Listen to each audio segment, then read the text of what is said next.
ఉత్తరాంధ్ర కొత్త gateway Bhogapuram airport. Swarnandhra vision కి ఒక శుభదినమన్న ప్రధాని మోడీ. ఎయిర్పోర్ట్ కి కొబ్బరికాయ కొట్టింది, గుమ్మడికాయ కొట్టింది తామేనన్న చంద్రబాబు. ఏపీ అభివృద్ధిలో ఇది చారిత్రాత్మక ఘట్టమన్న పవన్ కళ్యాణ్. శంకుస్థాపన టైంలోనే విమానాలు ఎగురుతాయని చెప్పారన్న జగన్. క్రెడిట్ చోరీలో చంద్రబాబు ఆరుతేరారన్న సజ్జల. ప్రగతి పథంలో తెలంగాణ పరుగులు పెడుతోంది. హైడ్రాతో చెరువుల రూపురేఖలు మారిపోయాయన్న రేవంత్.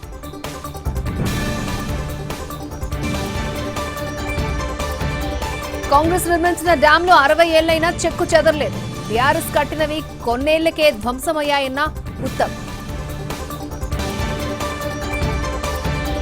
ఏపీలో స్థానిక సంస్థల ఎన్నికలకు కసరత్తు. నవంబర్లోపే పూర్తి చేసే యోచనలో సర్కారు.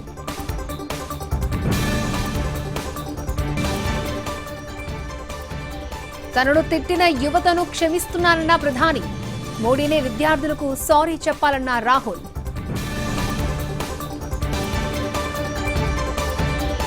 తెలుగు రాష్ట్రాల్లో పొంగి పొర్లుతున్న ప్రాజెక్టులు. పోలవరం వద్ద అధికారులు ముందస్తు జాగ్రత్తలు.